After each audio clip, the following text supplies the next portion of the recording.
அன்பு மாணவர்களுக்கு விடி நீட் அகாடமி சார்பில் வாழ்த்துக்கள் கோடி. இந்த காணொலி பதிவில் நம்ம எதை பற்றி பார்க்க போகிறோம்னா, இனிமேல் வரக்கூடிய டெய்லி மார்னிங்கில் நம்ம நீட் எக்ஸாமுக்கு சின்சியராக ப்ரிப்பேர் பண்ண போகிறோம். எப்படின்னா, நம்மளோட அகாடமி சைட்லேருந்து உங்களுக்கு பயங்கரமாக பேக்கப் பண்ண கொஷின் செஷன்ஸ் பார்த்திங்கன்னா தமிழ் மீடியத்துக்கும் இங்கிலீஷ் மீடியத்துக்கும் பேக் டு பேக் பார்த்திங்கன்னா கொடுத்துட்டே இருக்க போகிறோம். இதுக்கான லெக்சர்ஸ் எல்லாம் பார்த்திங்கன்னா நம்ம ஆன்லைன் பேட்சில் ஆல்ரெடி போட்டாச்சு. ஜாயின் பண்ணாதவங்க ஜாயின் பண்ணிக்கங்க. டீட்டெயில் ஸ்க்ரீனில் நம்பர் கொடுத்துருக்கேன், அதை காண்டாக்ட் பண்ணுங்கள். இப்போ நம்ம பார்த்திங்கன்னா ஆரம்பிக்கலாம். இனி டெய்லி மார்னிங் இந்த மாதிரி ஒரு வீடியோ அப்லோட் ஆகும், பயன்படுத்திக்கிங்க. இப்போ தமிழ் மீடியத்துக்கு நம்ம ஆரம்பிக்கலாம். இது பார்த்திங்கன்னா உயிர் உலகத்திலேருந்து கேட்கப்பட்ட கேள்வி எல்லாமே என்சிஆர்டி பேஸ் பண்ணி எடுத்தது. எவ்வளோ குவாலிட்டியாக கொஷின்ஸ் வரும் அப்படிங்கிறது இது ஒரு எக்ஸாம்பிள். நீங்கள் இந்த சீரிஸை தொடர்ந்து பார்த்துட்டு வரீங்கன்னா ஒரே ஒரு விஷயம் மட்டும் கேரண்டி, இதிலிருந்து கண்டிப்பாக நீட்டில் எல்லா கொஷினும் கண்ட்ரோல் ஆகிடும். 360 365 டோட்டல் பயாலஜியுமே இதில் வந்துடும். சரி, ஆரம்பிக்கலாம். கொஷின் படித்து பார்த்துட்டு ஒவ்வொரு நம்ம விளக்கத்தோட ஆன்சர் பார்க்கலாம். வகைப்பாட்டில் படிநிலையின் அடிப்படை அலகு எது? ஃபர்ஸ்ட் கொஷின், அடிப்படை அலகு எதுன்னு கேட்டிருக்காங்க. இப்போ இந்த அடிப்படை அலகு அப்படிங்கிறது பார்த்திங்கன்னா 2 வகையில் கேட்க வாய்ப்பு இருக்குது. இது அடிப்படை அலகுன்னு கேட்க வாய்ப்பு இருக்குது, இல்லை பார்த்திங்கன்னா உண்மை அலகுன்னு கூட கேட்கலாம். உண்மை அலகுன்னு கூட ஒரு வார்த்தை இருக்கலாம், இல்லையா கீழ்நிலை வகைப்பாடுன்னு கூட கேட்கலாம், எதுன்னு கூட கேட்கலாம். இந்த மாதிரி எப்படி கேட்டாலும் அதுக்கு ஒரே ஒரு ஆன்சர் சிற்றினம் மட்டும்தான். ஸோ வகைப்பாட்டின் படிநிலையின் அடிப்படை அலகு எதுன்னு கேட்டால் ஆன்சர் ஆப்ஷன் ஏ, சிற்றினம். இது எப்பயுமே நீங்கள் ஞாபகம் வச்சுக்கணும். அடுத்து மேட்ச் த ஃபாலோவிங் டைப்பில் ஒரு கொஷின் இருக்குது.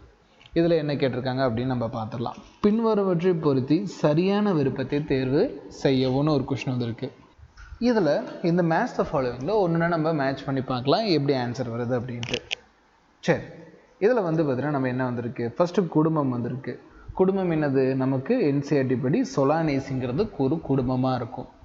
சரிங்களா, இதுக்குள்ளே தான் யார் யார் வருவாங்க அப்படிங்கிறதெல்லாம் நீங்கள் கமெண்ட் பண்ணுங்கள், ஓகேங்களா. சில விஷயம் நான் உங்களுக்கு எக்ஸ்பிளைன் பண்ணுறேன், சிலதெல்லாம் நீங்களே கமெண்ட் பண்ணுங்கள். சொலானேசி குடும்பத்தில் யார் யார் வருவாங்க, நான் பொது பேர் சொல்கிறேன், நீங்கள் அறிவியல் பேர் கமெண்ட் பண்ணுங்கள், ஓகேங்களா. உருளைக்கிழங்கு வரும், கத்திரிக்காய் வரும், சரிங்களா, அதோட அறிவியல் பேர்லாம் நீங்கள் கீழே போடுங்க. மணத்தக்காளி வரும். அடுத்து உலகம். இதில் எது உலகம், இதில் பார்த்தா தெரியும் பிளான்டே மட்டும்தான் உலகம். ஸோ இந்த இடத்துல பிளான்டே உலகம். எது வரிசை அப்படின்னு பார்த்தா பாலிமோனியல்ஸுங்கிறது வரிசை. சிற்றினம் அப்படிங்கிறது பார்த்திங்கன்னா டியூபரசம். பேரினம் அப்படிங்கிறது சொலானம். ஸோ இப்போ எதாவது மேட்ச் பண்ணி பார்க்கலாமா. A4 எங்கே இருக்குதுன்னு பார்க்கலாம். A4 இங்கே இருக்குது, இதில் இருக்குது, இதில் இருக்குது. அடுத்து பார்த்திங்கன்னா B5 இல்லை, குடும்பம் அப்படிங்கிறது A5 இங்கே இருக்குது, B4 இங்கே இருக்குது. அடுத்து பார்த்திங்கன்னா C2 D1 சரியாக போச்சு, E3. So answer option A. இதுதான் பார்த்திங்கன்னா பின்வருவற்றை பொறுத்து சரியான விருப்பத்தை தேர்வு செஞ்சுருக்கோம். அடுத்து இன்னொரு மேட்ச் த ஃபாலோவிங், இதுவும் நம்ம ப்ராக்டிஸ் பண்ணலாம். நீட்டை பொறுத்த வரைக்கும் இந்த மாதிரி மேட்ச் த ஃபாலோவிங் கொஷின்ஸ் நிறைய வரும், அப்போ நம்ம தொடர்ந்து ப்ராக்டிஸ் பண்ணிக்கணும். மனிதன் கேட்டிருக்கான். மனிதன் அப்படிங்கிறத மேட்ச் த ஃபாலோவிங்கில் எங்கே பொருந்தது, மனிதனோட தொகுதி முதுகு நாணி தானே. ஸோ இங்கே பொருந்தது, அப்போ ஏக்கு 4. ஸோ A4ங்கிறது 2 சாய்ஸில் இருக்குது, மீது 2 அடிச்சு விட்டுறலாம். அடுத்து பார்த்திங்கன்னா மாவை பொறுத்த வரைக்கும் இதில் அனக்காடியேசி, அதோட குடும்பம் அனக்காடியேசி. அப்போ B5 தானே. அப்போ B எங்கே இருக்குது, இங்கே இருக்குது. ஸோ B5மே இதில் வந்துருச்சு. அடுத்து பார்த்திங்கன்னா VTE அப்படிங்கிறது பார்த்திங்கன்னா இந்த இடத்துல அவ்வளோதான் ஆன்சர் வந்துருச்சு. ஏன்னா இதில் B2 தான் இருக்குது. ஸோ இதுக்கு ஆன்சர் ஆப்ஷன் B. பட் இருந்தாலும் மற்றது ஒரு டைம் படித்து பார்த்துடலாம். அடுத்து பார்த்திங்கன்னா VTE இருக்குது. ஸோ VTE எங்கே இருக்குது, மஸ்கா டொமெஸ்டிக்காவா. ஸோ கரெக்டாக நேராக பொறுத்திருக்கு. அடுத்து புலிங்கிறது ஊனுண்ணி தானே, அதோட வரிசை ஊனுண்ணி வரிசை, ஊனுண்ணி வரிசை. அடுத்து பார்த்திங்கன்னா கோதுமை அப்படிங்கிறது பார்த்திங்கன்னா எதில் வரும் அப்படின்னு பார்த்தோம்னா அதோட குடும்பம் போயேசி குடும்பம். அதோட குடும்பம் பார்த்திங்கன்னா நமக்கு போயேசி குடும்பத்தில் வரும். ஸோ கரெக்டாக எல்லாத்தையும் மேட்ச் பண்ணி பார்த்தோம்னா நமக்கு என்ன ஆன்சர் வருது, ஆன்சர் ஆப்ஷன் B வருது. முதல் 2 இதுலேயே நம்ம பொருத்தி கரெக்டான ஆன்சர் கொண்டு வந்துட்டோம். லின்னேயஸ் வழங்கிய இருசொல் பெயரிடும் முறை உலகம் முழுவதும் உயிரில்களாக பயன்படுத்தப்படுகிறது. 2 வார்த்தை வடிவத்தில் பயன்படுத்தும் இந்த முறை பயனுள்ளதாக உள்ளது. இது காரணமாக கொடுத்துருக்காங்க. ஸோ இதில் கூற்று, அதுக்கப்புறமேட்டுக்கு காரணம், இது 2மே கொடுத்துருக்காங்க. சரியான்னு கேட்குறான். ஃபஸ்ட்டு லின்னேயஸ் தான் இருசொல் பெயரிடும் முறையை கொண்டு வந்தாரா? கண்டிப்பாக. உயிர் உலகத்தில் பொறுத்த வரைக்கும் 2 சயின்டிஸ்ட் நமக்கு முக்கியமாக வருவாங்க. ஒருத்தர் கரோலஸ் லின்னேயஸ், இன்னொருத்தர் எர்னஸ்ட் மேயர். இவங்க 2 பேரையும் நம்ம தெளிவாக பார்த்துக்கணும். இது ரொம்ப முக்கியமான கேள்வியில் வந்துக்கிட்டே இருக்கும். ஸோ லின்னேயஸ் வழங்கியதான் இருசொல் பெயரிட்டு முறையான ஆமாம், இது பார்த்திங்கன்னா உண்மை. சரி, இரண்டு வார்த்தை வடிவத்தில் பயன்படுத்தும் இந்த முறை பயனுள்ளதாக உள்ளது. இதுவும் சரிதான். ரெண்டு வார்த்தையை பயன்படுத்த சொல்லுவார். பேர் பேரினம், அதுக்கப்புறம் வரக்கூடிய சிற்றினம். இப்படி பயன்படுத்துறது மூலமாக என்ன இருக்குன்னா, இதை நம்ம பயன்பாட்டுக்கு பயன்படுத்துறது ரொம்ப பயனுள்ளதாக இருக்கும் அப்படிங்கிற விஷயத்த சொல்லியிருப்பார். அப்போ இதில் காரணமும் சரி, கூற்றும் சரி, ரெண்டுக்கும் சம்மந்தம் இருக்கா? கண்டிப்பாக இருக்குது. இரண்டு வார்த்தையில் பயன்படுத்துறதுனால தான் அது பேர் இருசொல் பெயரின் முறையே. அப்போ இது ரெண்டுக்குமே பார்த்தீங்கன்னா சம்மந்தம் இருக்குது. அப்போ இதில் கூற்றும் காரணம் ரெண்டுமே சரி, காற்றும் கூற்றுக்கான சரியான விளக்கம்னு சொல்கிறாங்க. ஸோ ஆன்சர் ஆப்ஷன் ஏங்கிறது இதுக்கு சரியான பதிலாகவும் இருக்கும். அடுத்த கேள்வி போகலாம். அதுக்கு முன்னாடி நீங்கள் பார்த்தீங்கன்னா நம்ம ஆஃப்லைன் கிளாஸஸ் ஜாயின் பண்ணணும் அப்படின்னு ஆசைப்பட்டீங்கன்னா ஸ்க்ரீனில் ஃபுல் டீட்டெயில் கொடுத்துருக்கேன். ஒரு டைம் வீடியோ பாஸ் பண்ணி படிங்க. நம்ம கிளாஸஸ் சேலத்தில் நடக்குது. நம்மக்கிட்ட ஓன் ஹாஸ்டல் கேம்பஸ் ஃபெசிலிட்டி இருக்குது. அதே மாதிரி இதே இப்போ நம்ம இது கிளாஸஸ் எல்லாம் போடுறோம் பார்த்தீங்களா, இதை லைவாகவும் நம்ம எடுத்துகிட்ருப்போம். நீங்கள் இந்த மாதிரி ஆன்லைனில் படிக்கிறதுக்கு உங்களுக்கு வேணும் அப்படின்னா ஆன்லைன்லேயும் ஜாயின் பண்ணிக்கலாம். 7400க்கு பார்த்தீங்கன்னா ஆன்லைன் பேட்ச் இருக்குது. இதுலேயே நீங்கள் ஜாயின் பண்ணிக்கலாம். இதுக்கான டீட்டெயில்ஸ் இந்த ஸ்க்ரீனில் காட்டுறேன். பாஸ் பண்ணி ஒரு டைம் நோட் பண்ணிக்கோங்க. அண்ட் இல்லை சார் நான் ஆஃப்லைனில் நேரில் படிக்கணும்னு ஆசைப்பட்றேங்க சார், என்னால் வீட்டில் உட்காந்து படிக்க முடியாது சார், ஐம் ட்ராப்பர் அப்படின்னு சொன்னீங்கன்னா நீங்கள் பார்த்தீங்கன்னா நம்மளோட சேலத்தில் ஆஃப்லைன் கிளாஸ் போயிட்டுருக்கு. ஜாயின் பண்ணி ப்ரிப்பேர் பண்ணுங்கள். ஓகேங்களா? நீங்கள் இப்போ ஜாயின் பண்ணாலும் உங்களுக்கு இனிஷியல் கூட எல்லா போர்ஷனும் கவர் பண்ணிடுவாங்க. ஸோ மறக்காமல் பயன்படுத்திக்கிங்க. ரைட். அடுத்தது 20ஆம் நூற்றாண்டின் டார்வின் யாருன்னு கேட்குறாங்க. பாருங்க, கேள்வியெல்லாம் குவாலிட்டியாக கொடுத்துருக்கோம். இதுதான் நீட்டுக்கு வரும். அதனால் நீங்கள் பயப்படாமல் படிங்க. இது என்னோடய கேரண்டி. 20ஆம் நூற்றாண்டின் டார்வின் யாருன்னு கேட்குறாங்க. எர்னஸ்ட் மேயர் தான் 20ஆம் நூற்றாண்டின் டார்வின். ஓகேங்களா? இவரை பற்றி நாங்கள் ஃபஸ்ட் பேராகிராஃப்லேயே கொடுத்துருப்பாங்க. நல்லா படிச்சுக்கணும் சார். இந்த லெசன் டீட்டெயிலாக வேணால் நான் யூடியூப்லேயே இதை அப்லோட் பண்ணிட்டேம்மா. இதோட லெக்சர்ஸ் யூடியூப்பில் அப்லோட் பண்ணியிருக்கேன். ஸ்டடி மெட்டீரியல் இன்னும் ஃபர்தர் டீட்டெயில் வேணும்னா நம்ம ஆன்லைன் பேட்சில் நீங்கள் ஜாயின் பண்ணிக்கலாம். ஸோ இதுவுமே உங்களுக்கு ஒரு ஆஃபராக கொடுத்துருக்கோம், பயன்படுத்திக்கிங்க. ஆன்லைன் பேட்ச் ஜஸ்ட் 7400 தான் நம்ம கொடுத்துருக்கோம், பயன்படுத்திக்கிங்க. 20ஆம் நூற்றாண்டின் டார்வின் யாருன்னு கேட்பாங்க. Ernst Mayr. அடுத்து இதுவரையில் அறியப்பட்ட மற்றும் விவரிக்கப்பட்ட உயிரினங்கள் எண்ணிக்கை தோராயமாக எவ்வளவு? இதெல்லாம் டைரக்ட் என்சிஆர்டி லைன் பேஸ் பண்ண எடுத்த கேள்வி. இது வரைக்கும் பார்த்தீங்கன்னா 1.7 to 1.8 மில்லியன் உயிரினங்கள் இது வரைக்கும் கண்டுபிடிக்கப்பட்டிருக்கு. விலங்குகள், தாவரத்தில் எல்லாத்தையும் சேர்த்து. இந்த கேள்விக்கான பதில் ஆன்சர் ஆப்ஷன் 3. அடுத்து இது கூற்று படித்து பார்க்கலாம். முறைமைனா சிஸ்டமேட்டிக்ஸ். சிஸ்டமேட்டிக்ஸ் என்பது, அதாவது முறைமை என்பது உயிரிகளின் ஒரு முக்கிய பிரிவு. ஃபஸ்ட்டு கூற்று கரெக்டாக? ஆமாம். முறைமைங்கிறது நம்ம உயிரியல் வகைப்பாட்டில் ரொம்ப முக்கியமான ஒரு இடம். பிரிவினத்தில் ஒரு முக்கியமான இடத்த குறிக்குதானா? ஆமாம், இடத்த குறிக்குது. இது சரி. முறைமை உயிரினங்களுக்கு பெயரிட்டு அவற்றின் ஆய்வை எளிதாக்குவதற்காக நிர்ணயிக்கப்பட்ட விதிகளின்படி அவற்றை தொகுதிகள் மற்றும் துணை தொகுதிகள் என பிரிக்கிறது. கரெக்டு. இது தொகுதினும் துணை தொகுதினும் பார்த்திங்கன்னா இந்த முறைமை பிரித்து நமக்கு படிக்கிறதுக்கு ரொம்ப ஈஸியாக மாற்றிருக்கும். பெயரிடுறதாகட்டும், அடையாளம் காட்டுறதாகட்டும், வகைப்படுத்துறதாகட்டும், இது எல்லாமே முறைமைக்கில் தான் நம்ம வரும். அப்போ இதுவுமே சரி. இது ரெண்டுக்குமே பார்த்திங்கன்னா சம்மந்தம் இருக்குது. இப்படி பெயரிட்டு அதோட விதிகளை கொடுக்கறதுனால தான் இது முக்கிய பிரிவாக கருதப்படுது. அப்போ இதில் கூற்றும் சரி, காரணமும் சரி, இரண்டுமே உண்மை, சரியான விளக்கமும் கூட. ஸோ இந்த கேள்விக்கான பதில் ஆன்சர் ஆப்ஷன் ஏ. அடுத்தது இருசொல் பெயரிடல்களின் இரண்டு கூறுகள் என்ன? இருசொல் பெயர் மூலம் ரெண்டு கூறுகள் இருக்குல்ல, அது என்னென்னு கேட்குறாங்க. அது ரெண்டு பகுதிகள். கூறுகள்லாம் நிறைய பேருக்கு புரியாது. ரெண்டு பகுதிகள்னு கூட சொல்லலாம், ஒரு தப்பும் கிடையாது. ஒரு நிமிஷம்.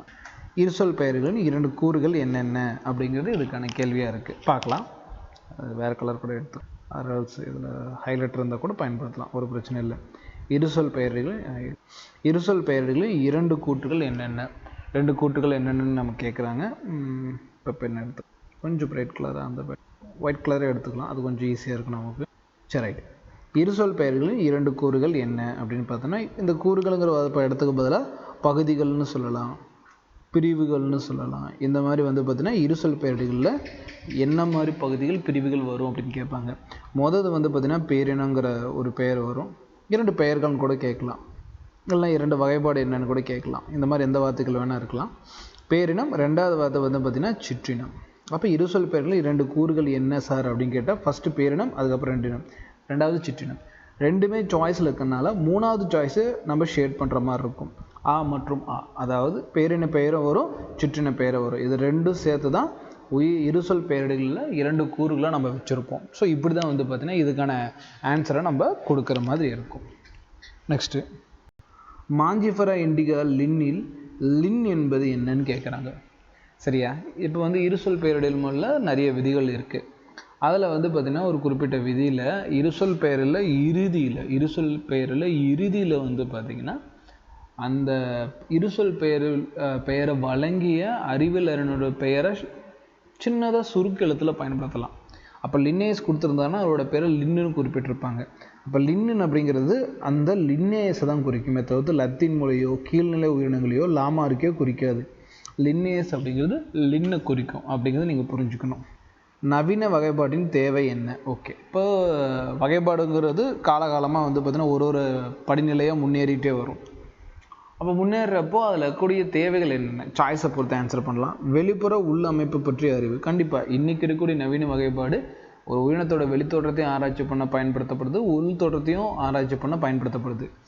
செல் அமைப்பு பற்றிய அறிவு. கண்டிப்பாக ஒரு செல் எப்படி இருக்குது, அதோட ஃபங்க்ஷன் எப்படி, அதோட மெட்டபாலிசம் ப்ராசஸர் வளர்ச்சிதை மாற்றங்கள்லாம் எப்படிங்கிற விஷயத்தை ஆராய்ச்சி பண்ணவும் பயன்படுத்தப்படுது. உயிரினங்கள் வளர்ச்சி செயல்முறை மற்றும் சுற்றுச்சூழல் தகவல் அறிவு ரொம்ப முக்கியம். நம்மளை சுற்றி இருக்கக்கூடிய அந்த வெப்பநிலை, ஈரப்பதம், இதுக்கேற்ற மாதிரி ஒரு உயிரினம் எப்படி பார்த்திங்கன்னா அதுக்கேற்ற மாதிரி தகவல் முயற்சிக்கிறது தன்னோட உடம்பை அப்படிங்கிற எல்லா விஷயமே நீ நவீன வகைப்பாட்டில் முக்கியமான ஒரு அங்கம். அப்போ இதில் கூட எல்லாமே பார்த்திங்கன்னா சரியாக தானே இருக்குது. அப்போ இவை அனைத்துங்கிற இந்த சாய்ஸை நீங்கள் சூஸ் பண்ணலாம். ஸோ இது கேள்விக்கு பதில் ஆன்சர் ஆப்ஷன் டியை சூஸ் பண்ணலாம். ஸோ இது கேள்விக்கு ஆன்சர் ஆப்ஷன் டி.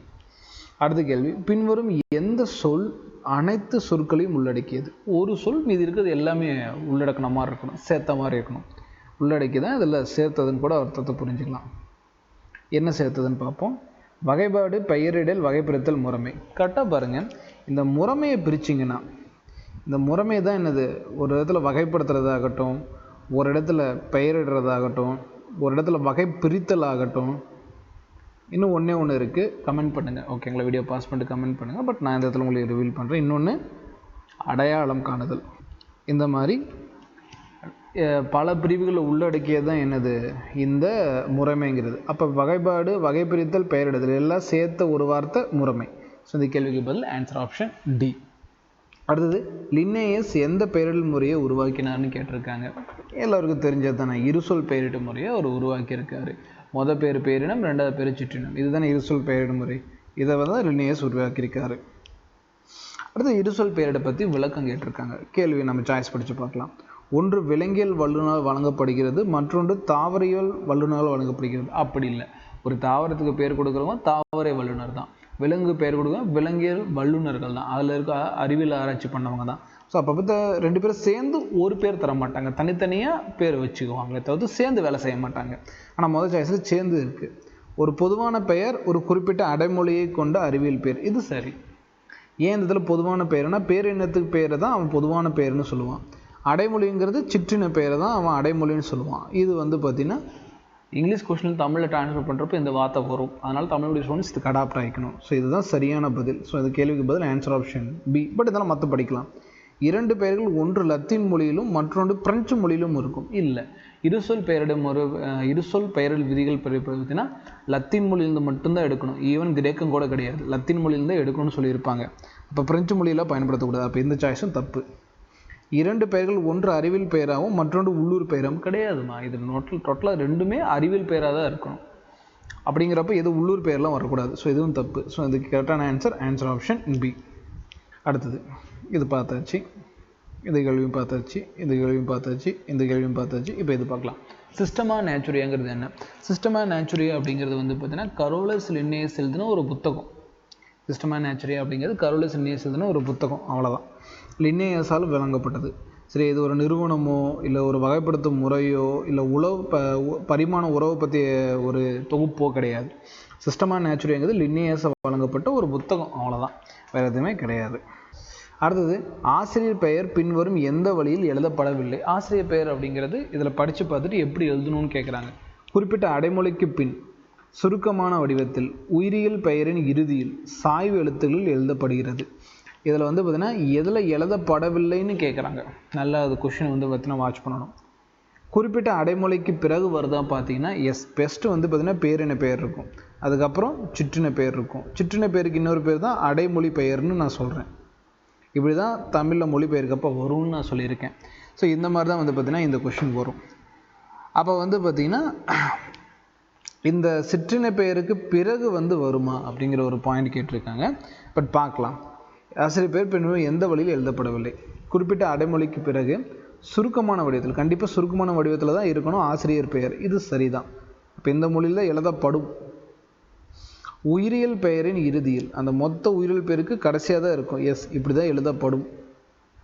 சாய்வு எழுத்துக்களில் எழுதப்படுகிறது. எஸ், கடைசியாக வரக்கூடிய அந்த பெயரும் ஆசிரியர் பெயரும் சாய்வு எழுத்தில் தான் எழுதப்படும். இது மூணுமே கம்பல்சரியாக இருக்கணும் இந்த ரூலை படி பார்த்தோம்னா.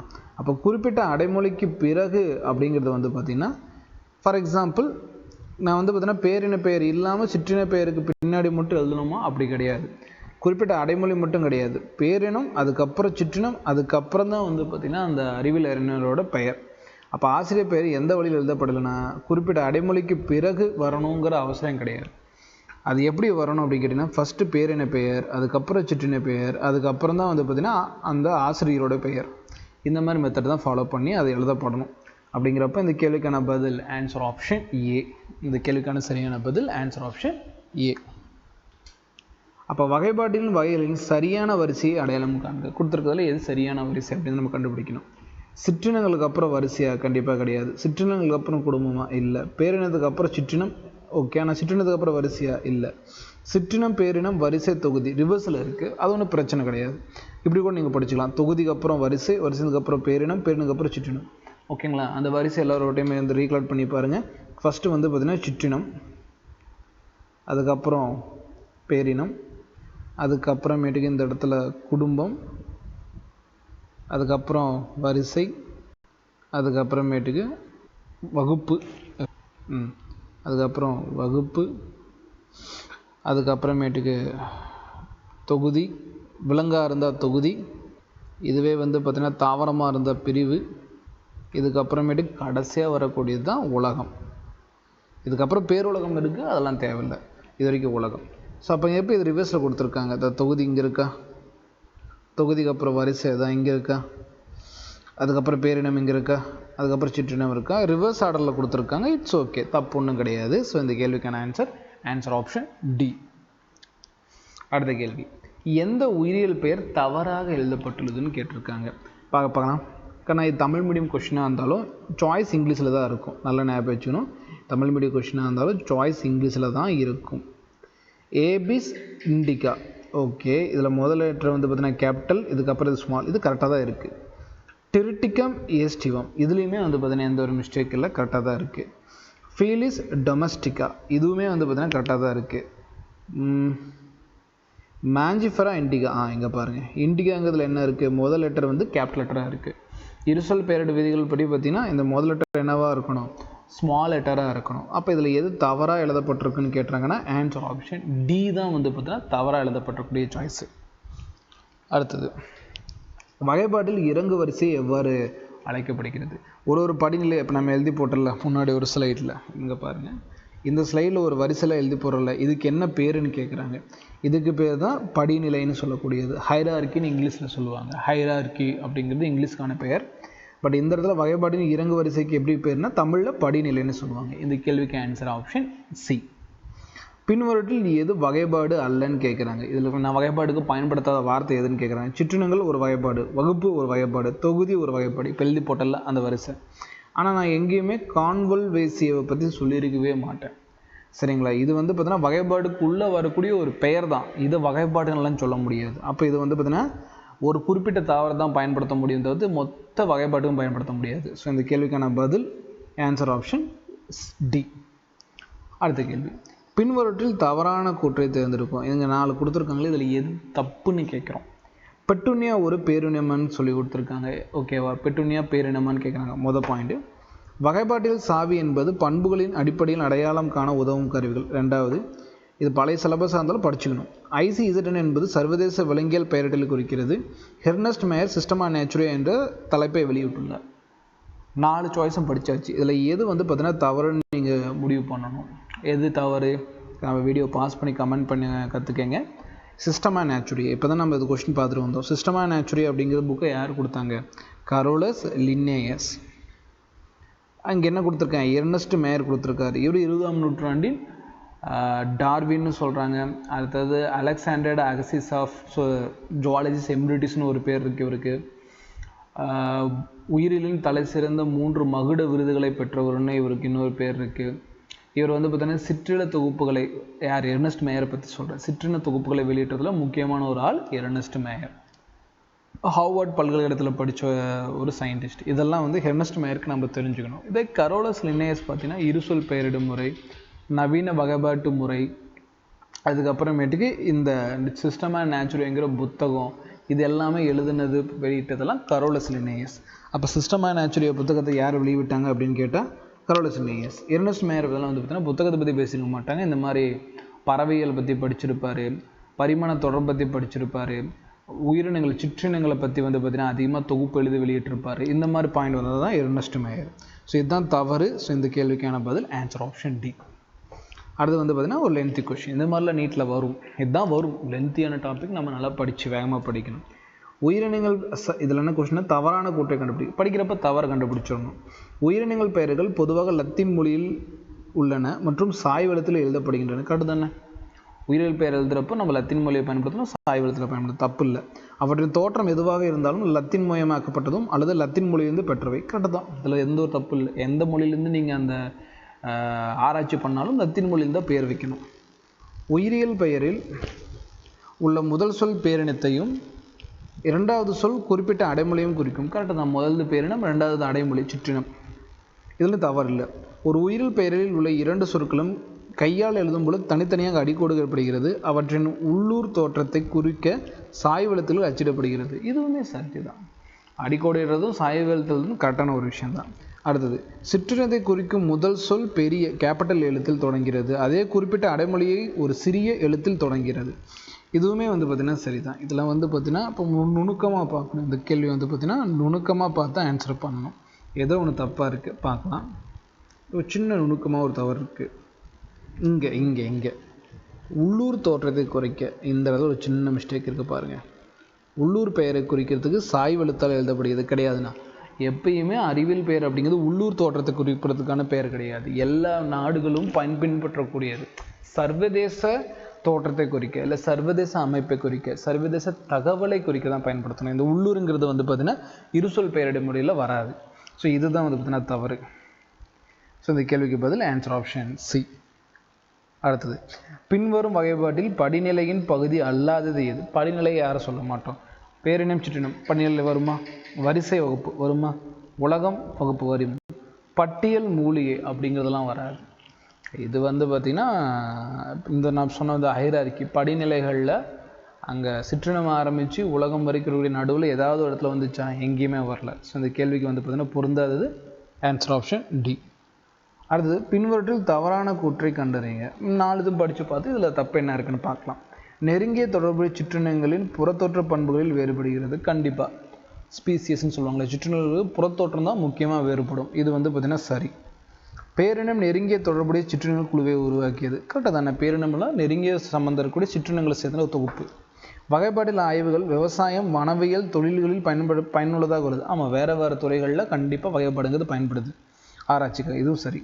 முதுகு நான் மற்றும் வயிற்று நரம்பு மண்டலம் ஆகிய தொகுதியை கார்டேட்டாவின் பொதுவான அம்சம்னு கொடுத்துருக்காங்க. இது தப்பு. வயிற்றுப்புறத்தில் வந்து பார்த்திங்கன்னா நரம்பு மண்டலம் இருக்காது. வயிற்றுப்புறத்தில் வந்து பார்த்திங்கன்னா நரம்பு மண்டலம் இருக்காது. முதுகு புறத்தில் தான் முதுகு நானுக்கு நரம்பு மண்டலம் இருக்கும். ஸோ இது வந்து முதுகுப்புறம்.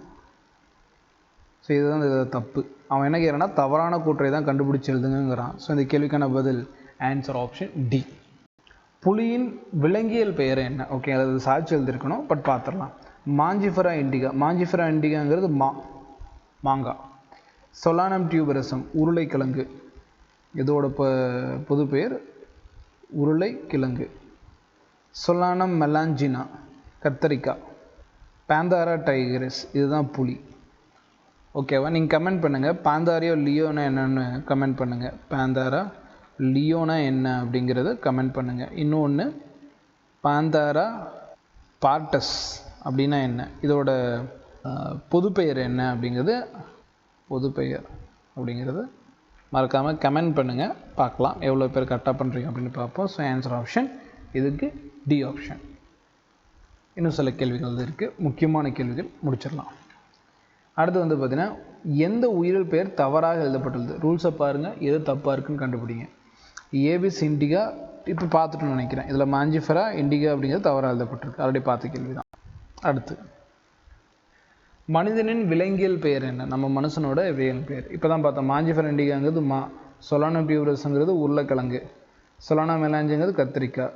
அப்போ ஹோமோசெபியன்ஸுங்கிறது தான் ஆன்சர் கீழே குறிப்பிட்டிருக்கு. அடுத்து, குரங்கு, கொரில்லா, சிம்பன்சிகளின் முறையே பின்வரும் எந்த வரிசை மற்றும் வகுப்பை சேர்ந்தது? இது ரெண்டுமே, குரங்கு ஆகட்டும் கொரில்லா ஆகட்டும், இதெல்லாம் எந்த வரிசைக்குள்ளே சேர்ந்துருக்குன்னு பார்க்கலாம். ப்ரைமேட்டா, புரோட்டோதெரியா, ப்ரைமேட்டா, பாலூட்டி. இது என்சிஆர்டிலே இருக்கக்கூடிய பாயிண்ட் தான். ப்ரைமேட்டா அண்ட் பாலூட்டில் தானே வரும். ஏன்னா இவங்க எல்லாருமே நிமிர்ந்து நடக்கக்கூடிய உயிரினங்களுக்குள்ளே வருவாங்க. தனக்கு பிறந்த குழந்தைங்களுக்கு பால் கொடுத்து வளர்ப்பாங்க. அதனால் மெமாலியா, பாலூட்டின்னு சொல்லுவாங்க, ப்ரைமேட்டான அனிமல்ஸ்னு சொல்லுவாங்க. ஸோ இந்த கேள்விக்கு என்பது ஆன்சர் ஆப்ஷன் பி. அடுத்த கேள்வி, முக்கியமான கேள்வி. அனைத்து உயிரினங்களின் அறிவியல் பெயர்கள் ICBN வழங்கிய ஒப்புக்கொள்ளப்பட்ட கொள்கைகள் மற்றும் அளவுகோல்கள் அடிப்படைகளை கொண்டவை. கண்டிப்பாக. பட் இந்த இடத்துல வந்து அனைத்து உயிரினங்களுங்கிற ஒரு வார்த்தை வந்திருக்கு. ஸோ அதனால் கொஞ்சம் நம்ம கேர்ஃபுல்லாக பார்க்கணும். இதில் பாருங்கள், அனைத்து உயிரினங்களுங்கிறப்போ கொஞ்சம் தப்பு இருக்குது இல்லையா? ஏன்னா ICBNங்கிறது எல்லா உயிரினத்துக்கு இல்லை, தாவர உயிரினங்களுக்கு மட்டும்தான் பெயரை சொல்லணும். அப்போ ஃபஸ்ட்டு இதிலே வந்து பார்த்தீங்கன்னா மிஸ்டேக் இருக்குது. அப்போ இது சரின்னு சொல்ல முடியாது. இது ஃபஸ்ட்டு இது தவறு. ICBN என்பது உயிரியல் பெயர்களும் சர்வதேச குறியீடு. மறுபடியும் பார்க்குறாங்க, அப்புறம் உயிரியல் கிடையாது, தாவரியல் தான் பெயர் குறிக்குது. தாவரத்துக்கு தான் பெயர் குறிக்கக்கூடிய ஒரு சர்வதேச குறியீட்டு அமைப்பு முறை. அப்போ இதுவுமே வந்து பார்த்தீங்கன்னா தவறு. அப்போ இந்த கேள்விக்கு கூற்று காரணம் இரண்டுமே தவறுங்கிறது பதில். அடுத்து நம்ம பேட்சோட அனௌன்ஸ்மெண்ட். ஸோ நம்ம வந்து ஆன்லைன் பேட்ச் வந்து பார்த்தீங்கன்னா 7400 கொடுத்துருக்கோம். அதில் வந்து இப்போ நான் நடத்தின எல்லா கொஷின்ஸ் எல்லாம் போட்டோம் பார்த்தீங்களா, ஒர்க் அவுட் பண்ணல. இந்த எல்லா கொஷினுக்கான தியரி போர்ஷன் உங்களுக்கு அங்கே கிடைக்கும். நீங்கள் பை பண்ணி வந்து பார்த்தீங்கன்னா ஒர்க் அவுட் பண்ணி பார்த்துடலாம். தீபாவளிக்கு அப்புறம் ப்ரைஸ் ஹைக் ஆகிடுமோ, கொஞ்சம் இயர்லியாக பர்ச்சேஸ் பண்ணிக்கோங்க. இது வாங்கணும் அப்படின்னா 9080549820 நம்ம கான்ட் பண்ணுங்கள். இது வந்து 11th 12th ரொம்ப யூஸ்ஃபுல்லாக இருக்கும். ஃபஸ்ட் அட்டெம்ப்ட்லேயே நீட்டாக கிராக் பண்ணுறதுக்கு. இதில் NCERT எக்ஸாம்பிள், இன்டெக்ஸ் இந்த மாதிரி கொஷின்ஸ் எல்லாம் நிறைய மொழிபெயர்த்து நம்ம சொல்லி கொடுத்துட்ருக்கோம். அதனால தான் இந்த ப்ரைஸே. மற்றபடி நம்ம யூடியூப்பில் ரெகுலராக போடுற வீடியோஸ் போட்டு தான் இருப்போம். பட் இருந்தாலும் எக்ஸ்ட்ரா நீங்கள் இந்த பேட்சில் ஜாயின் பண்ணி படித்தா தான் கைடட் லேர்னிங்காக இருக்கும். பேட்ச் பயன்படுத்திக்கிங்க. ஏன்னா நிறைய பேர் சார் யூடியூப் போடுவீங்களா, நாங்கள் அதிலே பார்த்து படிச்சுக்கிறோம் சார் அப்படின்னு மெத்தன போக்க எல்லாமே இந்த பேட்சில் ஜாயின் பண்ணிக்கோங்க. கான்டாக்ட் பண்ணி நீங்கள் வந்து பார்த்தீங்கன்னா ஜாயின் பண்ணிக்கோங்க. அண்டு வந்து பார்த்திங்கன்னா இது வந்து பார்த்திங்கன்னா இப்போ ஆன்லைன் பேட்ச் இல்லை சார், நான் வந்து இப்போ ட்ராப் பண்ணியிருக்கேன், வீட்டில் தான் இருக்கேன் அப்படின்னா நீங்கள் நேரில் வந்து படிங்க. ஆன்லைன் பேட்ச் எடுக்கிறத விட பெட்டர் நீங்கள் நேரில் வந்து கிளாஸில் உட்காந்து என் கூட படிங்க. அப்போ தான் உங்களை என்னால் ட்ரெயின் பண்ண முடியும் அப்படிங்கிறத நீங்கள் ஞாபகம் வச்சுங்க. அப்போ இந்த வருஷம் நீட்டாக வந்து பார்த்திங்கன்னா கண்டிப்பாக VT அகாடமி பயங்கரமான ஒரு ரிசல்ட்டோட முடிக்க போகுது அப்படிங்கிறது முக்கியமான பாயிண்டாக பார்க்கப்படுது. நாளைக்கு மார்னிங் வந்து பார்த்தீங்கன்னா அடுத்த லெசனோட MCQவோட நம்ம வருவோம். இதோட இங்கிலீஷ் மீடியம் சீக்கிரமாக நான் போடுறேன். மறக்காம சேனலை சப்ஸ்கிரைப் பண்ணி ஃபாலோ பண்ணிக்கோங்க. ஓகேங்களா? இதே மாதிரி இன்னொரு யூஸ்ஃபுல்லான வீடியோவில் மீட் பண்ணலாமா? தேங்க்யூ ஃபார் வாட்சிங்.